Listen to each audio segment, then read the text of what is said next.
I think it's really misunderstood at this point. So while you're meditating, while you're relaxing, you're just going to release everything that comes up.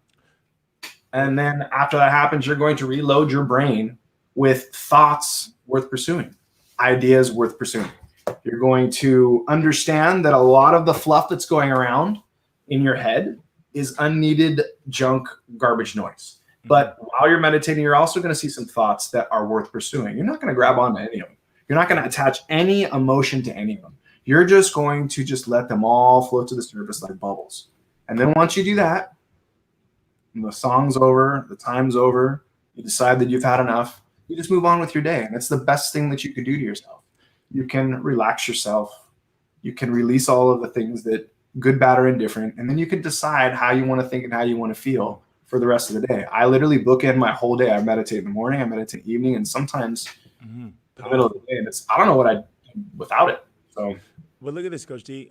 As you're sharing that frequency with us, you know what I was hearing and feeling is that we all meditate. It's just that we're not always present in the mindfulness of the meditation. For example, what if someone all they see is chaos? All they see is distractions. All they see is the lack of focus. They're meditating in that chaos. They're meditating in the distraction. They're meditating in being unfocused. You know, you're showing that, like, you're on the two sides, right? Boom, two sides of the coin. You're showing one side of the coin. You're showing the side of the coin that can create amazingness. There's also another side of that coin that can create darkness, and still meditating. You're just using it, and we're focusing the meditation. The same thing, like when we pull up the definition, material energy. Where energy flows, things grow. Where things grow, where we focus, energy flows. Where energy flows, things grow. So if you add that definition, material energy, says figuratively as material energy. So where we focus, material energy flows. Where material energy flows, things grow. Where we focus, material energy flows. Where energy flows, things grow. So you're just choosing to focus on the right side of the meditation.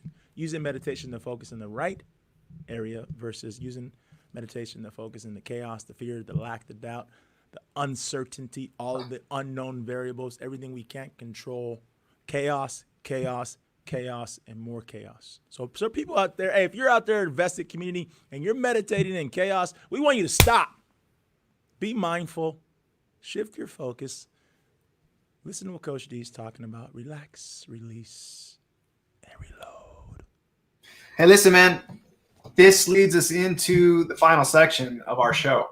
And when we're starting off from the perspective of maybe choosing karma and looking at both sides of the coin and having to become responsible for the things that we have done to end ourselves up in this situation, I don't know, man, in the beginning, as I started to try to unravel all this, it didn't look like it was going to a place that was empowering. But there is something extremely empowering about realizing that once you isolate those thoughts, you can pursue them with everything you've got.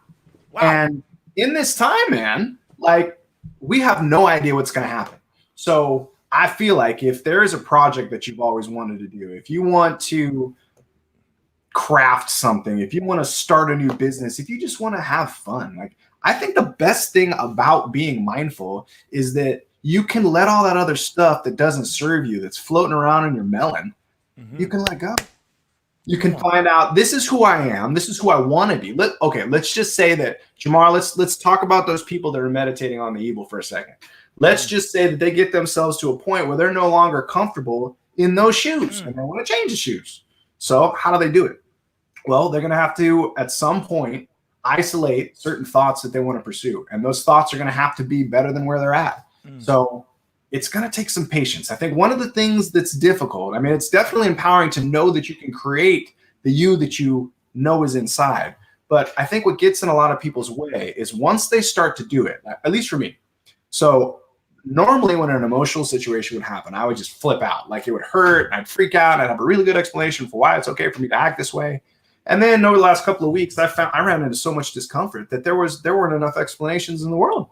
I didn't have enough fingers to point, and it wasn't that I would have done that anyway, because I've actually done the mindful work. And in doing so, I ran into a time where it was uncomfortable, and I got to choose whether or not I wanted to be gracefully uncomfortable or karmically uncomfortable.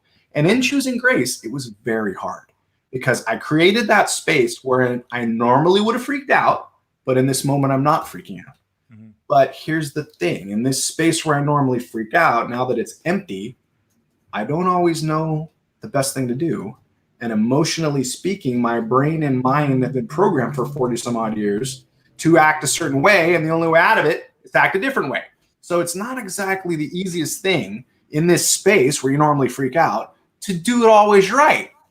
So you're going to have to be patient with yourself because you're going to do a few things that aren't necessarily going to be where you want to end up. So as it happens, and it's not exactly what you want, be patient with the idea that it's not perfect right away. You talked about that last week, Jamar, about how we can't necessarily expect to be pros right out the gate. You know? Absolutely. No. And so you look at it, but that comes down, like we were talking about, like the identity of oneself. Like, how do we see ourself when we're embarking on that journey? So right now, Coach D, you look at it right now, how many people out there, right, are looking at life from a totally different lens than what you're transferring right now? Like what would, like you thinking about it, like someone sitting in your position, walked your steps, been rolling through your path, and you're out here shining as much light as you can.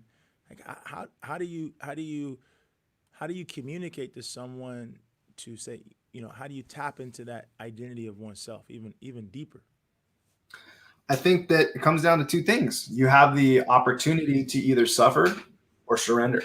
And when you surrender to something that's uncomfortable, when you're trying to find out who it is that you are, you have to isolate the thoughts that are going to shine the brightest. And you have to overcome